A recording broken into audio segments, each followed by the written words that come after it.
Hello and greetings, adventurers. We have some exciting news here today at DM's Book Club. Our good friends TJ and Alex are launching the long-awaited Crucible magazine on Kickstarter. It's a monthly magazine packed with over 80 pages of 5th edition content like adventures, subclasses, magic items, interviews, and more. Each issue comes as a monthly printed magazine and PDF. Not only that, Crucible has teamed up with Foundry Virtual Tabletop, and every issue comes with a complete JSON module with all the adventures and playable content included in one easy package. As somebody who DMs fairly regularly, I'm really looking forward to their DMing advice column. I'm always interested to hear what other Dungeon Masters have to say. For more information and to get a free copy of their launch issue, check out the Crucible Kickstarter at www.cruciblemag.com/Kickstarter. There's a link in the episode show notes as well. Thanks very much. Go check it out.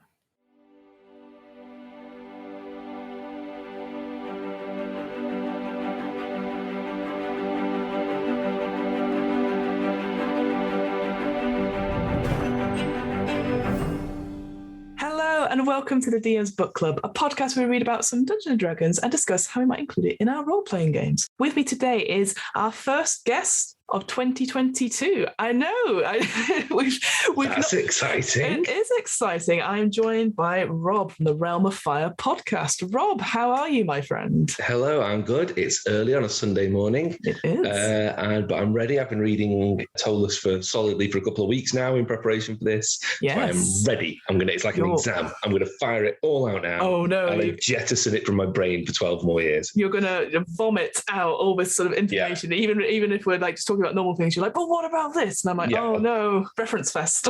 Yeah, I'm just going to write it all down on the paper as fast as I can and then have a think about it later. I will mark you afterwards, obviously. Oh. But Rob, let's talk about you briefly to begin with. Hello, we've waved to each other over the Zoom call. How did you get into RPGs? Like, what was the starting point? And like, what has your career been like in RPGs, if I may ask? My career in RPG, my journey. Your inspirational journey. my Hobbit-like journey. It all goes back now, 30 years, worryingly, to my brother bringing back the red box D&D. Mm-hmm. Not second edition, the first edition box with the red box, the classic cover with the dragon on the front. Him opening it up, us having a look at it, going, "What the hell is this? I don't understand a word of what this is about." Mm-hmm. Him going off and discovering music, me being left with it. But I was always into fantasy. Games Workshop has always been a big part of my life. And then Star Wars, Jason the Argonauts, Clash of the Titans, they were always the things that were on the telly when I was younger. So always liked fantasy games. D&D fitted into that. And then one day, walked into BT's in Altrincham, if anyone remembers BT's, absolutely brilliant toy shop from back in the day. And they had an upstairs full of RPGs, and I saw Star Wars, the role-playing game. And I was like, yes, that's it. I'm already doing this with my toys anyway. I might as well make it more boring, roll more dice and take more statistics and play. And from then on, played pretty much everything from basically if you think of a game between 1991 to now, I've probably played it. Except for D&D, actually. D&D being one of my least played games. Interesting. And because you've been on our sibling podcast, What Am I Rolling? And you've run, I think, 3 games at this point. Vert was the first one. It's a cool sci-fi one inspired by Jeff Noon's novel, which was amazing. Loved that. We've also got, obviously, Numenera coming out soon. And then Idris Bai, which I really love. Actually, off camera, the 2 books arrived. And the deck, we're all like, ah! So I cannot wait to properly dig my teeth into it. It was thanks to your amazing GMing of that. I was I'm in, and that's my new game. So but you came very late to 5th edition, and it was D&D in general. So any reason for that, or was it just? I don't know. I had a lot. I had the 2nd edition player's handbook with the knight on the cover, and I, from the same BTs, picked up. There was a point in my life where a lot of things were changing and happening, and so I was given gifts quite a lot to shut me up. And one of those, there were 2 box sets. One was Waterdeep and one was Undermountain. So obviously a bit of a companion piece there because you've got Waterdeep and then you've got Undermountain. And the Waterdeep box set really stemmed to Toeless for me because it was this small orange-brown box packed with maps. If you put all the maps out of Waterdeep that came in that book, you couldn't fit them on a floor. You'd have to do it like in a church hall or something. It was huge and it was so in depth. And then once you'd done Water Deep, you had Under Mountain. And again, map after map of these. And I was 11. I was never going to run this. No. But I had enough entertainment just looking through them, reading about all these halls, plotting bits, lifting bits out. Very rarely played D&D, but had it all. When I say had it all, I had to play his handbook because that's all you need. DM Guide is a rip-off. And had to play his handbook and had those two modules. And honestly, me and my friend would just come around and we'd just talk and we'd bounce ideas around, but we'd never play. We'd never actually sit down, mainly because we didn't know 4 other people who were as nerdy as us. Yeah. So it was mainly, we chatted about it, but it came out with some great ideas. And I think my love of cities with giant dungeons underneath them might be linked to those 2 initial modules for D&D. Interesting. But I finally started playing 5e.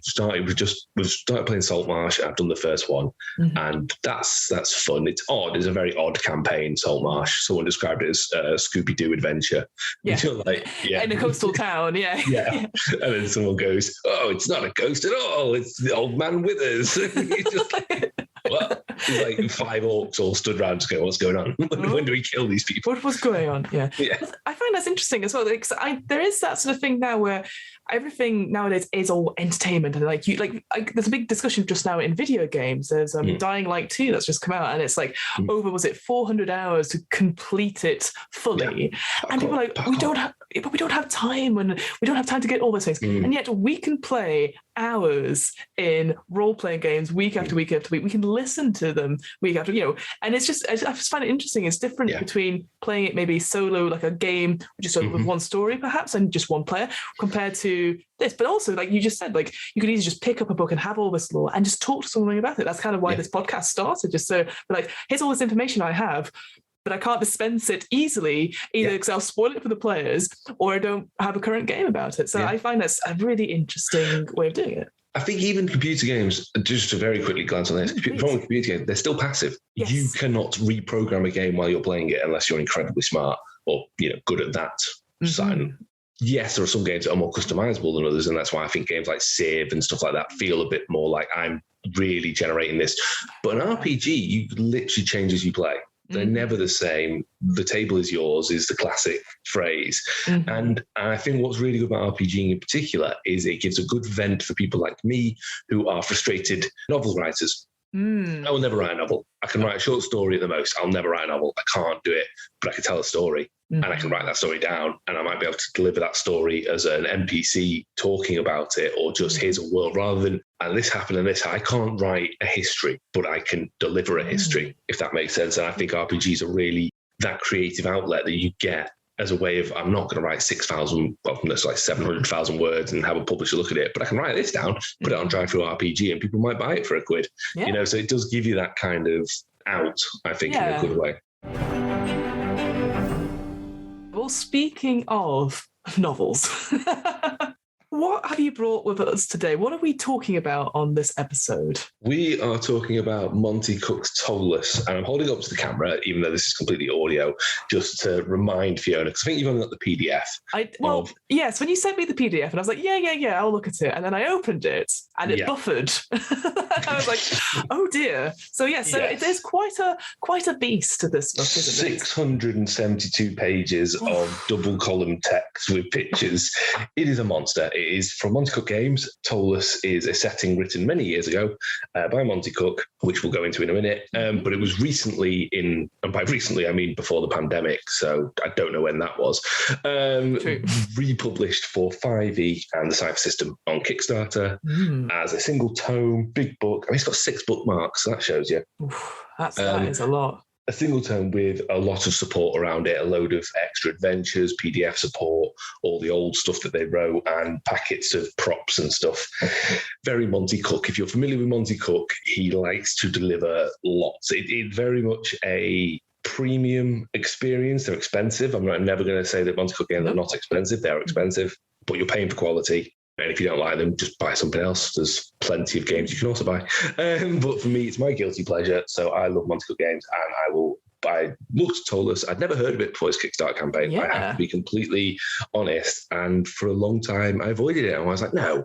And then when it was like on Backer Kit or Backer It, I can't remember what it's called, I was like, fuck it. Boop. And then bought it. And then it's still arriving. The book's here. The props are here. But literally 2 days ago, more PDF support, a new adventure written for it arrived. So there's even more to read. That's, I think, is quite interesting. Like, just going back to the expense thing. So, yeah, it is a massive book. And you said there's props and stuff, and we'll go into all that. For me, stuff like that, like a Kickstarter to kickstart it into the new version of it as well, there is now this sense that it's an experience. You get the whole thing. It's not just the game itself, not like when we get Kickstart board games, it's like the board game, but also all these expansions. If I point to, it's slightly off camera, but there's like 6 packs there of the Horizon Zero Dawn game that I backed maybe three years ago, and has all the expansions there. Never played it, but they've all the minis, all this stuff like that. So it is an experience. That's what you're paying for. It's not just here's this and the extras. And one thing you said to me off camera, which I was like, oh, that's really cool, because I didn't realize this, is that the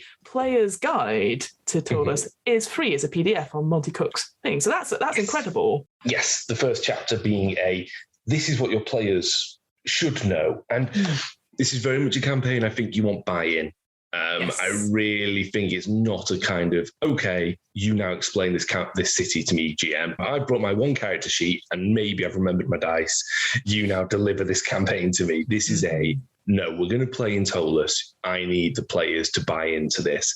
And by in, I mean time and effort, because it is free. If you read that player's guide as a player, you have not just everything you need, but more than you need. You will feel like a native to Toeless a bit more. Like it's 30-something pages. Which is not much. It's free. Yeah. It's quite a lot for the history that you get. The basic sort of, here's the city layout, here's a little bit of history, here's the timeline of the world, here's the sort of population as is, and a few other bits and pieces that you would know as a citizen of Toeless. So it has it all there. And I was quite very, very impressed by it. And because that was the thing for me as well, when you gave me this and said, just read the first chapter. So I will admit, coming into this episode, I have only really read the first chapter and made notes on it. But I'm interested. Let's dive into it a bit more. So if you were explaining to me sort of the overview of what is Toeless, like, well, what is it about? Is it a huge campaign setting? Is it over several planes? What is it exactly? So Toeless is a city. First and foremost, it is a city. The city by the Spire, it's known as. It is this massive, sprawling, fantastical city, an impossible city. If you look at the geography of it, it makes no sense. I think it's very much a city in the grand tradition of Waterdeep, Ankh-Morpork, and Renaissance London and Florence. It's just this massive, crazy city that's written entirely from the perspective of a fantasy world. Because just to give a little bit of background, this city was written for Monte Cook and Bruce Cordell and the other playtesters, etc., of D&D 3rd edition to test the rules. It was written with rules in mind. It was, right, we're talking about D&D. What would a D&D city look like? Not what would a medieval European city with magic bits look like? What would a city where you can travel through teleportation look like? How would you protect a bank if people can teleport? If people can turn themselves invisible, what would the watch do? If people can be brought back from the dead, what does that mean to be a soldier? This is a part of D&D that I don't think is touched on enough, that you have magic that fundamentally manipulates life. So being a soldier in D&D, is it better? Is it worse? Is it, well, I'm going to go to the front and I might get my head cut off, but actually I know there's a wizard back at camp who can sew it back on compared to a real soldier. And Toeless is written in that way. It's what if there was a city and written from the ground up for Dungeons and Dragons, not here's a setting with fantasy elements. So it is a sprawling metropolis with many different areas. It's a city that's not a capital. No. It's more like a New York or a Glasgow or a Sydney. It's that port town that becomes the cultural capital because it's part of an empire in the world of Primal. The empire might have fallen. No one actually knows. Turns out no one knows nor cares. The prince has moved to Toeless and it's become basically the center. As I say, it's New York. New York is not the capital of America. ask someone in American City, they'll say New York. Yes. And that's Toeless. It's the same equivalent. It's where people want to be, right? Because there's this big sort of theme throughout it. For this, you sort of mentioned it in passing, and I'm sure we'll go into it in more detail. This dungeon delving aspect, that there's a huge cave system underneath where there are ruins, and people come. These adventurers come because they want to get into the delving business, essentially. So it is like you have that adventuring thing here, and that's the thing for me that really struck out to me. As you said, it is a D&D city where you're very unlikely in this whole campaign to go out of it. It's so much here. Why would you want to leave, per se? And it's like, and I think that's why it makes sense. And the thing that made me laugh when I was reading through the additional materials of the promotional material around Toeless is that the big selling point is that it's one author, so obviously Monte Cook, and that's it. And I'm like, yes, it makes sense because it's just one person's voice throughout. So there's not any. Not that you would see any intervening bits, but there's not much editing, I would say. Like, obviously, and that's fine because this person has created this campaign, as you said, over many, many years, had very many famous now D&D writers. Chris Perkins was mentioned and all that. I mean, they played in this campaign and now have written it up into this book. It is the finished novel that it can be like, this is my campaign. This is, and I think that's such a feat in general. Like, I know, like you said, like Monte Cook's got so many other games and all that, but this actual thing is such a.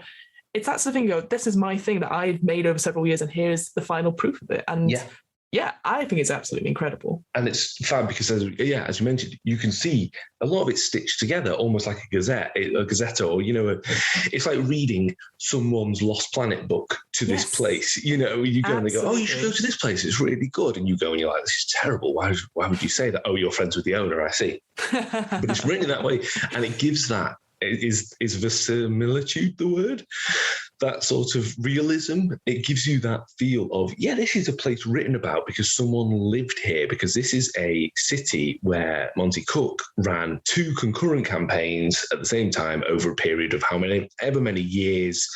It took, so that's 2 sessions a week for years while they were writing D&D 3. That's a lot of material. So it goes down to things like there's a page. Page 157 tells you about the messaging service. It tells you how to send telegrams and magic stuff like that. Just down to that level of detail, because that probably came up once. Probably in one game, Bruce Cordell probably said, oh, we need to send a message across town. How would we do that? Yeah, how quickly can it get there, etc. How quickly can it get there? So you go, oh, well, it's a magic city. You can probably enchant ravens that can carry these messages. Boom, there you go, done. And then, after the adventure, you could write down a little table and it costs 1 gold to send, blah, blah, and then that's been stuck into this book. Yeah. So the detail is huge, which actually works against it, but we'll go on to that later, because we're not even finished with the setting yet, because you've got this city.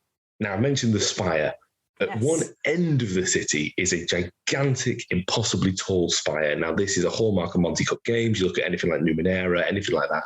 There is this structure that goes up into the sky, wouldn't be able to stand, would just fall over, and has a couple of fortresses built onto it. That overlooks the entire city, almost like a giant sundial. I've got my hand up in the air as if you can see, but I looked up as if it was there, so it's all good. Yes, this giant thing that almost acts as a sundial, and it's impossible. It shouldn't be there, but it's there, and the city is developed under that. So you've got above ground, you've got the city, and then there is below ground, and below the ground. Now, spoiler warning ahead here, because the thing about Toeless is, on the face of it, it's a cool, fantastic city with dungeons underneath it. Yes, there is loads more to it than that, and a lot of that is under the ground. There's a dwarven city down there. Cool. That's nice and easy. Has it been lost? Has it been reclaimed? Was someone watching Lord of the Rings when they wrote that bit? Who knows? But there is there is a Moria down there. There's a dark labyrinth down there. There's a underdark, drizzed city, effectively. Deep down there, and there's even worse things down there. There is the rolling stuff of pure chaos that will affect things above ground.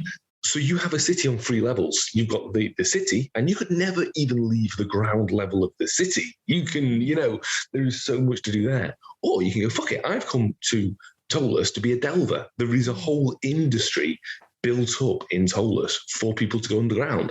There's a place called Delver Square where you can go buy your weapons, buy your armor, go downstairs, almost quite video gamey. It's almost like a hub district. You go there, then you go down, and you might just go like, oh, I'm a delver, but I only stay near the top. But the further down and down you go, the worse it gets, or maybe the better it gets. But as I said, there are a lot of secrets, so I don't know what do you want to go on to next. We've got our city. Yes. It's a magical city, a mad city by the edge of the world. What do you want to cover next? The obvious thing would be look at quickly at the spire itself, right? Because it feels like, obviously, it's like it's there in the background. You see every sort of a beautiful drawing of the city from afar. You know, it's like, oh, well, there's the spire. Like, greetings from Toeless. You get that on a postcard. Yes, with the very much so.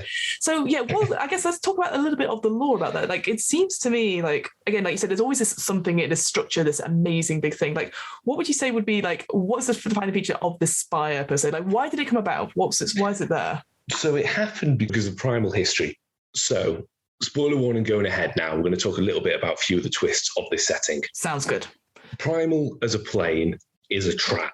It was created by the gods, God Lophus, I think it was, being the Church of Lothian. But again, do you know what? There's a whole book about this and things coming in and out of my head. So if you've got a problem with me getting mistakes on this, just go read it. Details. There's so many in this book, let's face it. Like exactly. Basically, what happened was there was an evil entity, almost gods of chaos, called the Galchut. They were causing trouble. They were gods that wanted to destroy. They were apocalyptic gods. It wasn't about corrupting for them. It was about destruction. And the good gods, sort of went, oh, flipping out, can't have that. So they created a plane that had no way out. And they said, oh, yeah, we've made this really lovely plane. It's lovely. It's all Eden-like and no one's protecting it. So these evil gods are like, right, we're going to smash that up. So they pour into there and then they shut the door behind them and go, eek! And that's primal. It is a plane that is locked away. And the gods were like, oh, my God, this is annoying. And these apocalyptic gods then realized if they destroyed everything, then they're screwed. They hadn't worked that out. So basically, Primal itself is a weird pocket dimension almost, away from the rest of the planescape of D&D. But in it, then, there are these dark, evil, ancient forces, held back by also good forces, but blah, blah, blah. And that's where the Spire comes from, because basically there was one of many wars and battles created these giant spheres of entropy, that these giant chaotic energy balls that basically mutate and warp everything around it. And one grew below the ground and the earth itself sort of rejected it and it became an anathema to it. And so the earth grew. I'm doing some good hand action. I'm excited. Yes, as an Italian, I have to. The earth sort of grew up away from it because the earth was literally going, fuck that. I don't want to touch that. Yeah. I don't want to touch that. So it grew away almost as if, you're stringing like hot lead or something on a solder kind of thing. It drew it up all the way, or clay if you're watching pottery. And the clay was drawn up and then set effectively, and so the spire was developed to get away from the rolling chaos below it. So it's an impossible thing, but it's there now. And then over years, various other realms and fights happened, and within the spire itself, there are now two major fortresses of darkness. Basically, there is Goth Gulgamel, which I believe I have said it, which is about halfway up the fortress, which is this just horrendous labyrinth of traps and magic you don't want to go into. And then above that, right at the very top, almost Barad-dûr-like, at the very, very top, is Jabal Shammar. And that's, if you're ever going to have an end game for this campaign, it's Jabal Shammar. You're going to the top, Going to the very top. I think something I read on top is that it was already there, and then the earth just pushed it up at the top, which I think is such a cool concept. Sorry, yes, that's exactly what happened. Yeah, it was already there, and it went up, and it's still up there, and everyone's like, "Is it still there?" I'm not going. We don't know. We're not going up there because there's a massive evil force in between the two ways to it. Yeah, and just that idea, like you said, you could spend the whole campaign just on the city level, but it makes sense that at some point something you see something coming from the top. Probably not great, because again, as you said, there's these evil forces, so there's definitely talk of demonic influences, and there's celestial beings as well that just happen to be in town. There's talk about, I think it's cherubim elves and stuff like that, which I've never heard of at all. They don't have to happen to be in town. They were seeded there to put, when they trapped the evil forces, there were effectively celestials who were left behind as guardians to make sure they never got out. So yes, there is a way stronger presence of celestial. Yeah, cherubim elves, which is a great idea, I think. I love the name of them. That's just such a cool idea. All right, so cool. So that's like the Spire bit of it, because obviously that's the big thing everyone's going to point at, going, we should go there. And you go, please don't go there. Oh my God, Jesus Christ. So it's that sort of thing. I'm sure I've spoken about it before in DM's book club, where there's that creepypasta Reddit thing which says like, hey, I'm going to tell you about a story about the forest, and there's staircases in the forest, but you just ignore them. Don't go up the staircase. And you're like, oh, okay. And then so you just, so no one talks about the Spire, even though it's there in everyone's purview. Let's go from the top to the bottom then. So tell us about the underground bits of it. So what secrets could we find out if we were going to go dungeon delving? So down there are, as I mentioned, there's loads. The whole thing about the city is basically the city is almost mirrored below it in terms of cellars and catacombs and sewers and tunnels. So you can get to any part of the city from one district to the other underground. You might never come above ground. And the people of Toeless have started to live like that as well. As space runs out, they're starting to go down a bit. So there's whole markets down there. There's whole not cities, but whole districts where people live. And that's fine. They live down there. Unsurprisingly, dwarves find their way down there quite a lot. Elves go down there quite a bit. And basically the Underdark is kind of, the Undercity, is a mirror of the city above, but a bit rougher kind of thing. Mm-hmm. And that's enough to play in. Under that, there is then Dwarven Half. Now, Dwarven Half was a dwarven city, long lost, which I mentioned before, almost Moria-like, which is down there and being reclaimed as well at the same time. So that is a whole load of adventures there. And in Dwarven Half, there is a lot of what is known as chaos tech. Yes. Because this is where Ptolus also differentiates itself somewhere from Waterdeep, is I would put it, if you were to use a real-world example, I think it's about 200 to 300 years in the future from medieval Europe. Yes. It's, to go back to the Ankh-Morpork idea, technology's started to come in now. There's steam-powered things, there's pump engines, there's weaponry, there's guns, there's flamethrowers, and there is the dark side to that as well, which is called chaos tech, which is the stuff of demonic fusions with technology. And that's being uncovered down below. A lot of it in Dwarven Half, but elsewhere. And that's become a sort of, ooh, do we want this? Do we not? But I bet it's worth a lot of money. Someone will pay for this. Yes. And that becomes almost a MacGuffin for, you could have a campaign of, you've come to Toeless to make your fortune, delve in for chaos tech, go. And that's it. You're done. That's your campaign sorted. And then you're going to be exploring all these different parts, because the Underdark, I'm going to, again, hold a map up. Please do. If you have it, it's on page 385. And it is literally, you see there's a line, which is the city on top. Oh, and then there is everything underneath it. And it goes down. That is a very deep tunnel. You could live down there. And there are what are called pits of insanity down there occasionally as well, which are these rolling balls of chaos that mutate and warp the world around them. And they're a problem. Yes. Unsurprisingly, they're a real problem, because going back above ground, Toeless is filled with cults. It is a city filled with cults, and a lot of these are chaos cults who worship chaos, obviously, hence the name, and they want to sort of tap into these pits of insanity and see if they can use them to start mutating the world again and making it all gross and tentacly and horrible. Yeah, no, I definitely got that vibe for it as well. Again, so many factions, so many things that you could eat that easily. Again, as we've said, this has obviously been developed over many, many years that people have just come into action with, and then after the session just written down a brief bio and stuff like that.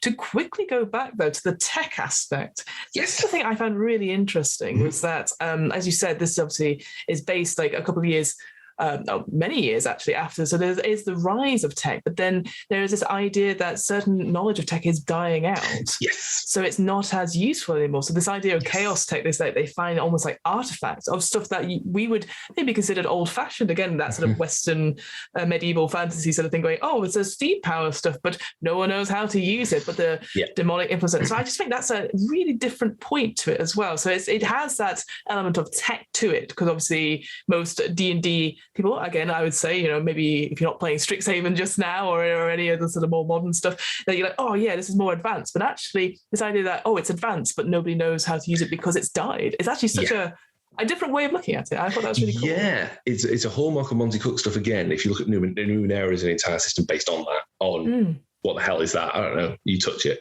and I find out what happens. And to bring that into D&D is really interesting. I love it. It talks to the Warhammer 40,000 player in me. Yes. What is that? I don't know. Let's pray to it. Oh, it works now. Right. We pray to this now. And we worship. Yeah, we worship this now. And that really gives that extra element of, it's an excuse for there to be technology without it being, well, why isn't everyone walking around with a handgun then? Exactly. It's like, if there are guns, which there are, well, everyone's got a gun, right? Why would you have bowmen? Well, because for a start, expense, the resources to make it, the magic, guns aren't as good as bows, and also no one knows really how it works. And actually this one gun's been passed down for 200 years. So it lets you have it without breaking the world. Yeah. And I think, you know what, that's a really good point as well. There's always this tension. And I remember when we did some world building ages and ages ago now, that idea of like how much magic is in the world versus how much tech is in the world, and having both elements to it. One impacts the other. And I think here, obviously, it's like, well, magic is, everyone knows it's magic. Everyone has heard of monsters or knows that they exist and believes in their existence, but they might not have come into contact with them. And I think that's the cool bit about it, is that it's a given fact. This is the fact of the world, but this is a twist on it. And that's what I just really like about it, because I'm always a bit like, oh God, like having guns or firearms and stuff like that. It's just because, like you said, it's just a lot more for the DM to compute. But I loved how it was just dealt very simply in this game, just going, yes, they're here. If you want to use them or find out what they do, there's always other caveats to them. And there's obviously little terrain things going, oh, there's the smoke shop where you could get all this sort of the dark powders and stuff like that. And I thought that's a nice little thing. So there is a place to go look this stuff up should the players really want to go down into it. So yeah, absolutely. And to go back to the technology thing, it is very interesting that you have that kind of, well, I want a gun. And I was like, I can fire fireballs out my hand, mate. Why do you want a gun? Why would I want to do anything else? The other thing as well, which I love, is in order to have a gun, you need to have a license. And the packet gives you a little license to cut out and fill your character name in. So you can write down you can have a gun license or a gun rat. Let's talk about that then, because as we sort of mentioned, Toeless itself, massive books, but it comes with all these extras, which you were showing me beforehand and stuff. So what else do you get if you were going to buy a Toeless book, if you'd buy the Kickstarter? Like, what else do you get? No, it's with the book. You get the book and you get an envelope, and in the envelope is just a load of stuff. There are more bookmarks. There's already 6 in the book, and it gives you some more, which are quite handy because you can put them into the different sections. But it just gives you all those little bits that add a lot more to it. So there's a proclamation from the Emperor, for example. There are a couple of floor maps for some of the adventures within the game, because we'll talk about there's actually a kind of a semi-campaign built into it. There is a menu for a pub, which obviously you massive fan of that. Yeah, I love stuff like that. Yeah. Would you prefer the fresh milk fried haddock or the pickled herring on flatbread? Ooh, I'd probably go for pickled herring. Herring, yeah. Yeah, thanks. There's a nice reference sheet. There are wanted posters to put out. And most importantly of all, there is this. And there's a big map as well. I'm not going to show that. There is a huge random encounters list, which is line after line of tiny writing. I was going to say, that's tiny on my Zoom screen. I'm like, all you do is you go, I don't know what to do at this point. It's got a matrix at the back. So you roll a D100, you look at which part of town you're in, and then we'll find out. So let's say that we're walking around the North Market. Fiona, roll me a D100. Oh my goodness, I was not ready for rolling, but just say a number. Just say a number. 42. Of course, 42. There you go. We encounter 133. Let's find out what happens. Oh, cool. So you actually reference, that's really cool. Like a few beggars working. So we found some working beggars. That's quite boring. But if you roll one higher, we'd have a few beggars working who are spying for the beggar king. So are they just beggars or are they spying? Who knows? But yes. That's really cool. I like that choose your own adventure kind of thing where you go to this and reference it rather than just like 4 commoners here. Like you actually looking up and stuff, and then you can actually see, the next one is this. That's a different way of looking at it. I really like that. So it just gives you those extra little bits that you can go, fuck, the players have gone somewhere I wasn't expecting. All right, let's just roll something. Okay, cool. And then I can vamp for the rest of the session while I think of the rest of the campaign. So Yes. with the props and stuff, obviously, like you said, there's so many of them. If you were running a Toeless game, like I'm sure we'll go into a lot more detail about in a second, but like, would you use all these props then yourself as a GM? Me? Personally, yeah. No, I'm not a proppy person. I mean, okay, so there's a caveat to that. Digitally, no. Yes. And in current times, gaming is digital for me. No, I wouldn't, because I don't want to hold them up and then go, actually, I'll send you the image on the Discord. Oh no, hang on, wait, I put it in the other channel. What a way to break. The amount of immersion you're going to get is being destroyed by technology.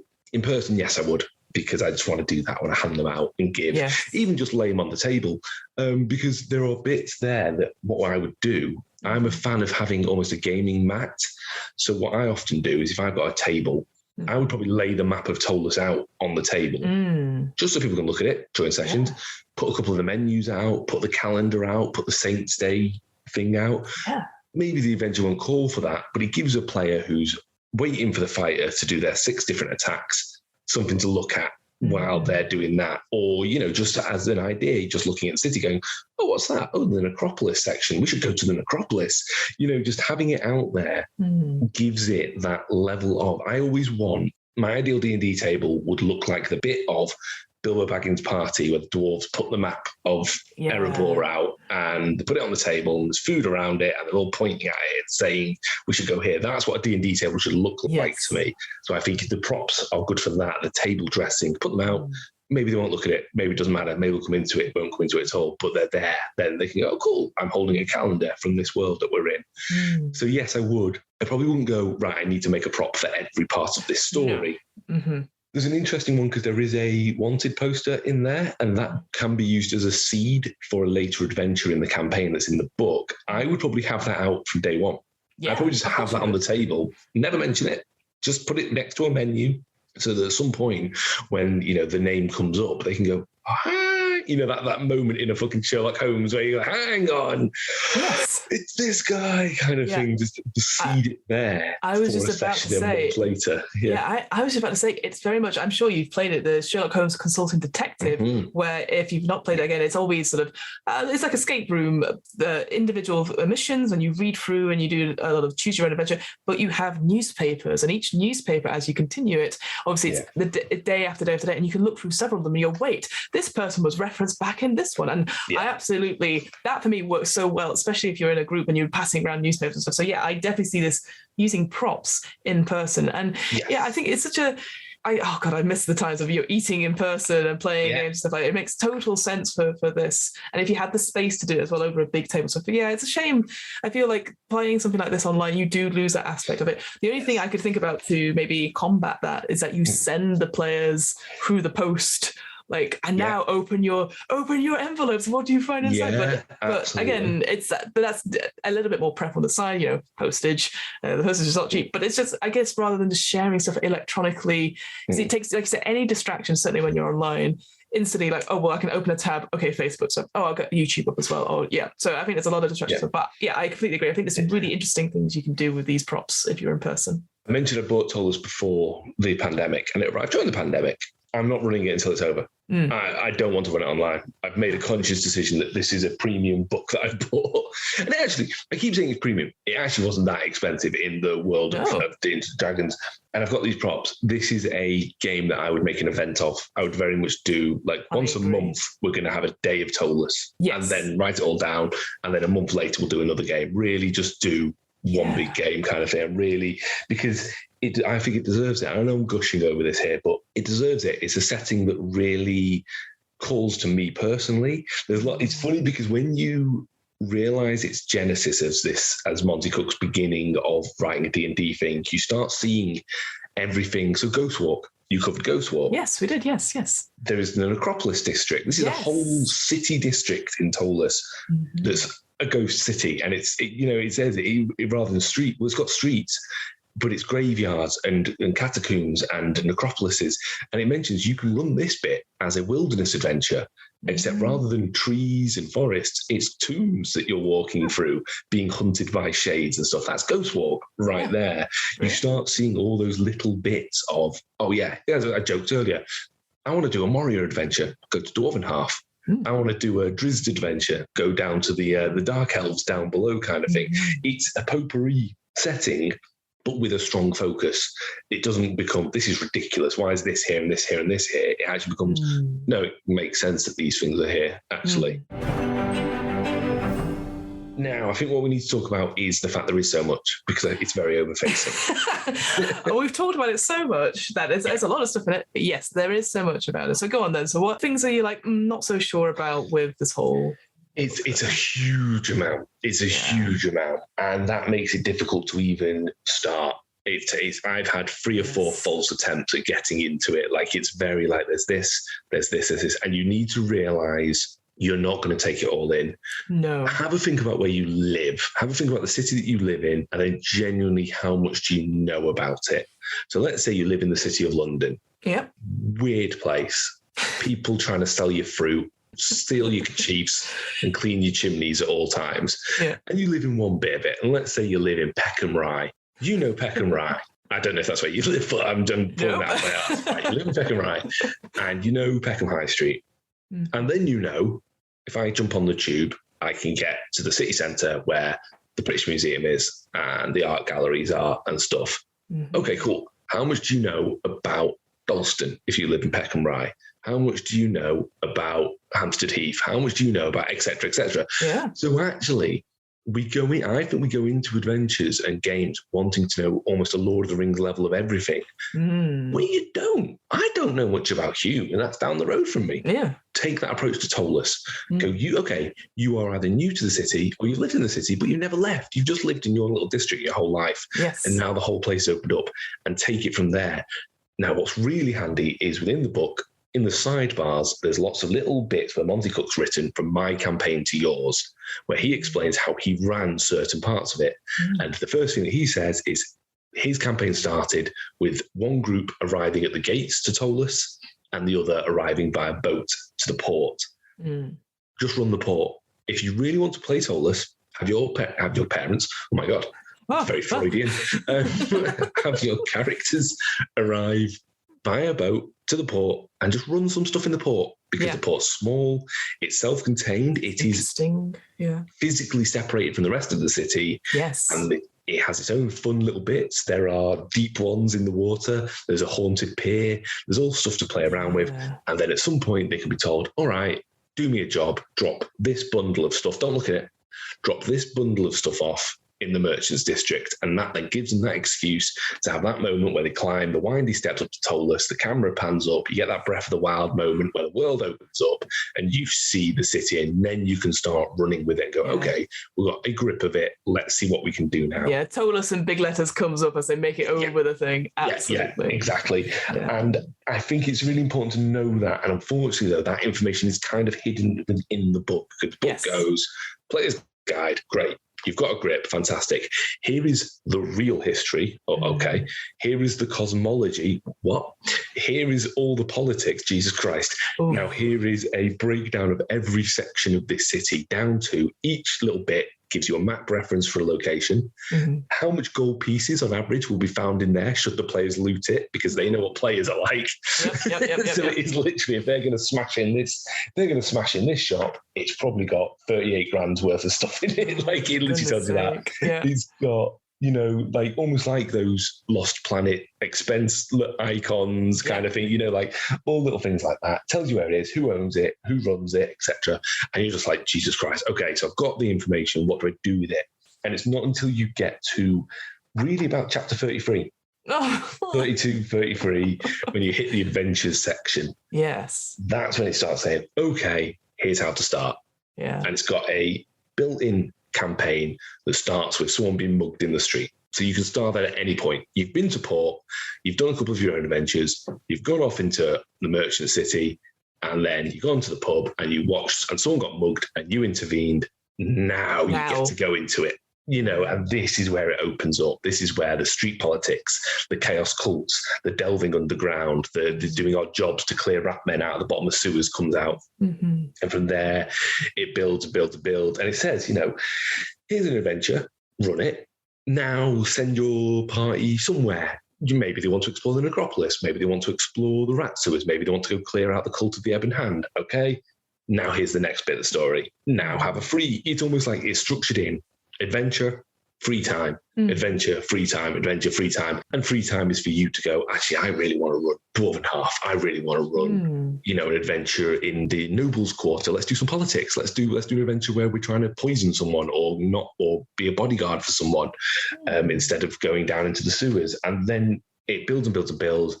And then you get to sort of the published adventures, because there are a few published adventures which tell the story of what's happening in Toeless, because the world is changing at this point, and they lead into that. You then hit about, I think it would be about 5th level of D&D, and that's when the switch happens of, right, you're not just some scrubs now.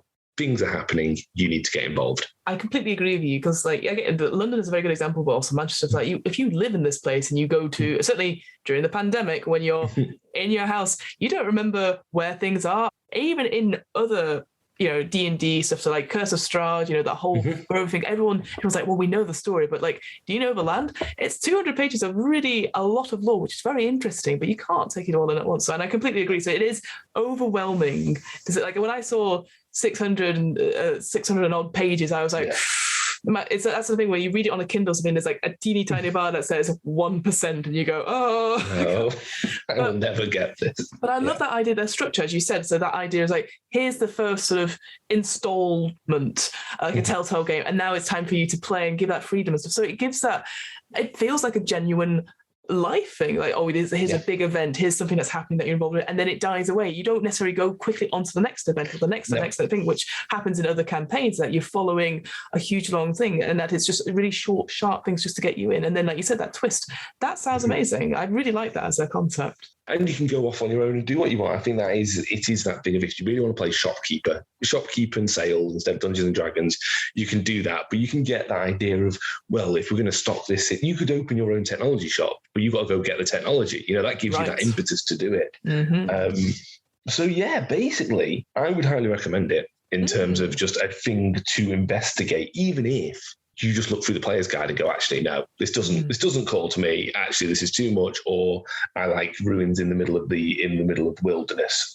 Maybe you won't like it, but I do think it's so dense and so deep, and also it's an insight into someone else's mind, which is very difficult for GMs. It's very hard to know. I read a very funny post on that cesspit that is Reddit, where someone said, and it's this guy, and he said, I've got back into the hobby recently, and I've been watching actual plays and things like Critical Role, and I feel like I never played role-playing properly, or they're not playing it properly. So, and he said, in my day, you wrote out your encounters. You said there's a 1 in 10 chance of encountering D6 goblins in this place. Whereas I watch these things and people just make things up as they go along. And it is just that classic, you're both fine. You're both role-playing. I always compare it to, Manchester City play Wembley to win the FA Cup every year. And also we used to run around the park with 60 aside. We're both playing football. Yeah. It's football, but it's completely different. Of course it is.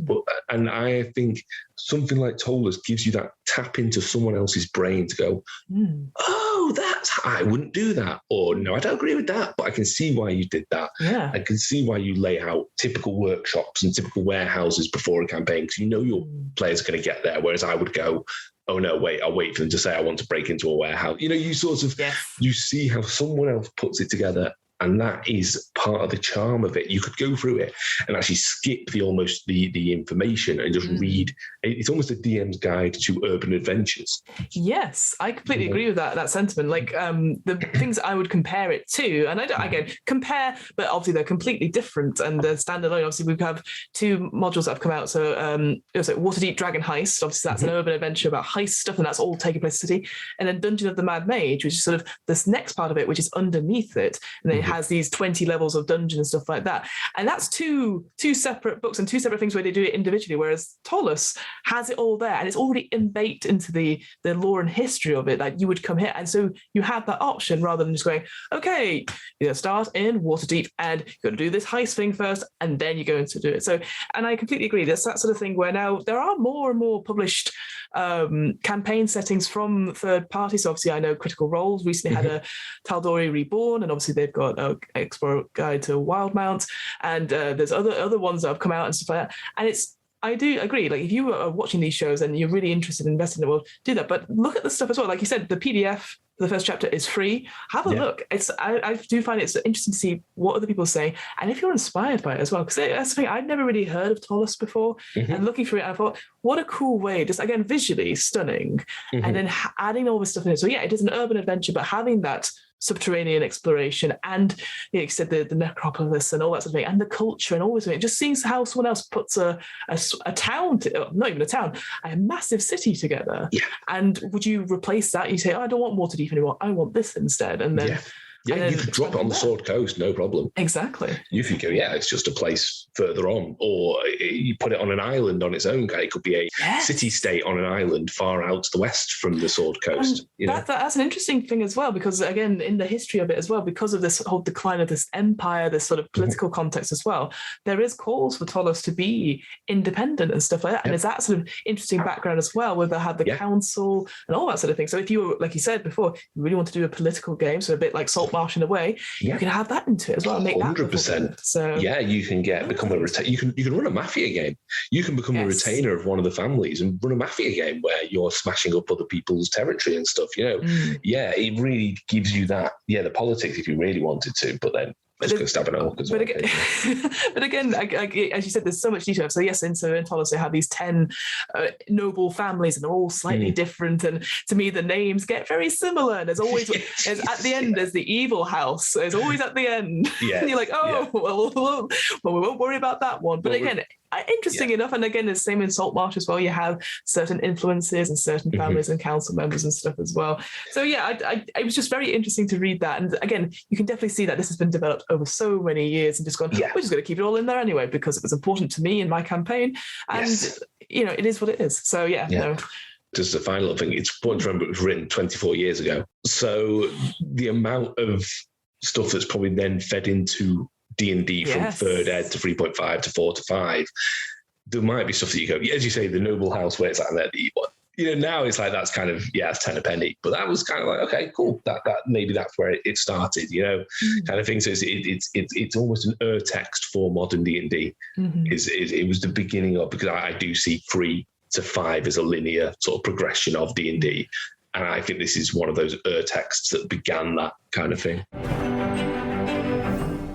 And again, just to emphasize, because you're the one that brought it up, that it's not just for the D&C system. This is the only setting I know really that spans D&D and deliberately the cypher system as well. So a completely different system for it. And I think that's great. So how do you feel about that as somebody who's come late to D&D but obviously has used other systems and stuff? Yes, cypher system is my everything. I love cypher system. I think that's great. I think it's really fun because it gives me that ability to play in D&D without having to use the D&D rule set.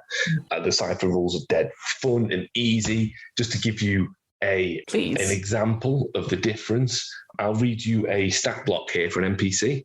Please, so this is Relas Dalaster, who is one of the nobles of the houses. He is level 3 and has local knowledge and commerce tasks as level 4. That's it. That's all you need to know. And that means that you can pack this book. There are 2 editions of the book. Yes. I have a feeling the 5e1, the stats are either provided separately or it's like a big gazette at the end kind of thing. Whereas in the cypher version, they're in the sidebars. So you literally can go, I need the stats for this person over there. They're right there. And it's 2 lines. I really like it. I really like it because I really like the cypher system. But it's always that classic thing of, but everyone else is playing D&D and I'm not playing D&D. I want to play D&D. But actually, this gives that break. There is another setting coming from Monte Cook Games, the Planebreaker setting, which is because he did a lot of work on Planescape. Planescape? Yeah, Planescape. Yeah, that's the one. And it's kind of almost a modern take on that, and it's called the Planebreaker. And there is a good chance I think the Toeless could be tied into that. So that's going to be another one. So you can start running D&D via Cypher very easily, very soon. I love that. And yeah, I think, I can imagine like if everyone's already in it or they already have characters that they want to use, again, just having it as a D&D import, then that makes total sense. But again, I think that's such a cool thing because again, D&D is not everyone's cup of tea, as you and I both know. And it's just nice to try. Like I really enjoyed when we ran the Cypher system for Vert and Numenera as well. And it was just something very different, and making decisions and making successes and making actions was actually so different than what I would do as a D&D character. So just different ways to play that can suit different people. And I think Toeless, even though I know we just need to finish up now, but it can be easily accessed because although it is a plane away, what we haven't talked about is the giant invisible inverted pyramid that floats above the city. Yes. Hang on. Stop before we get to the outro. Yeah. What? Yeah, there's a giant floating city almost above Toeless, which is an invisible pyramid upside down called the inverted pyramid, which is basically where all the wizards live.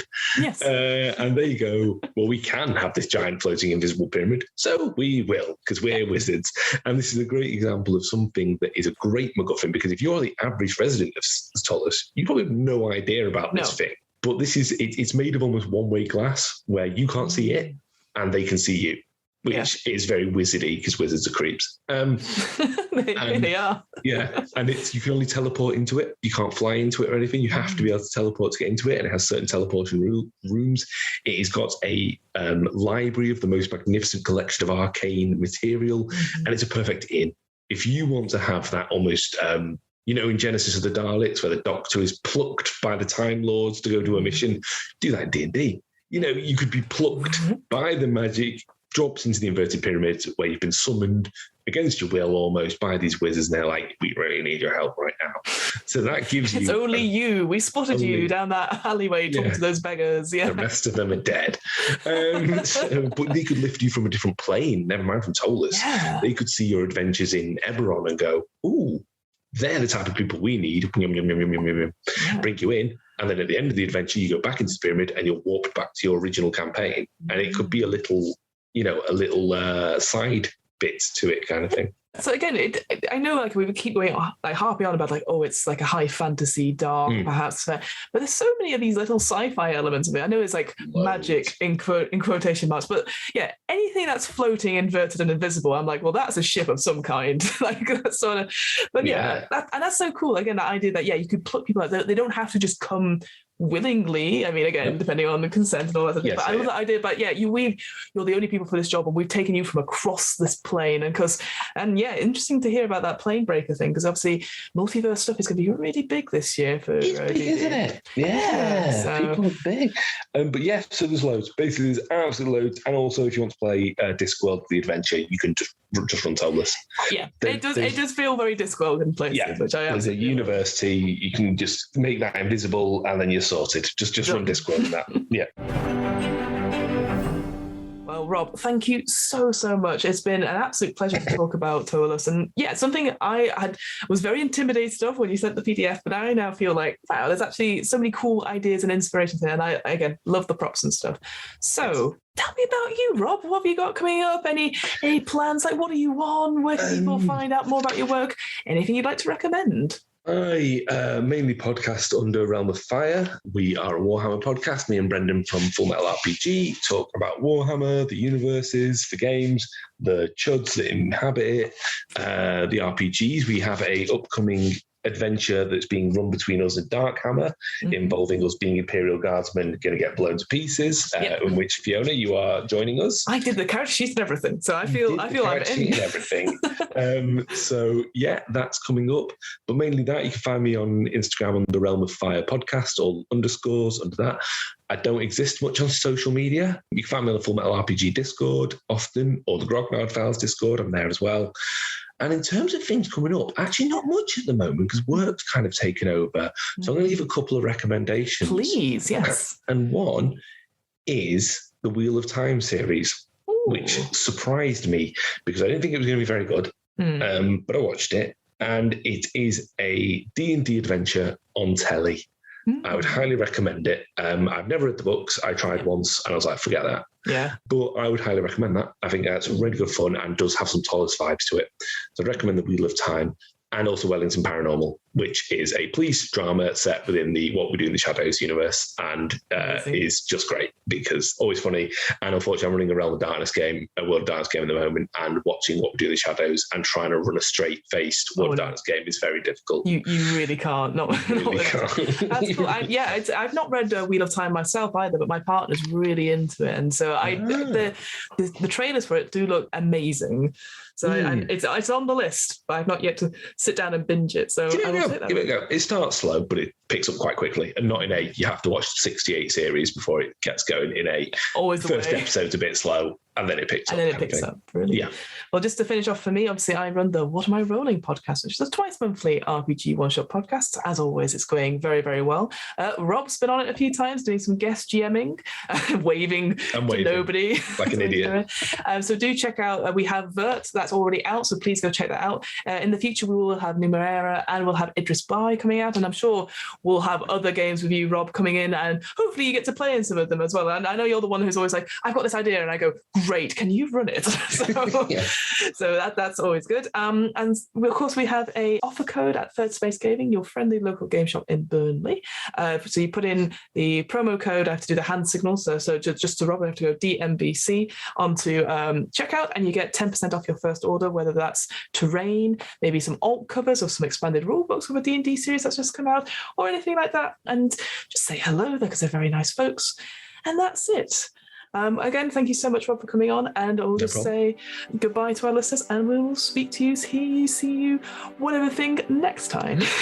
Okay, love you, bye. Bye. Oh, don't forget to hydrate.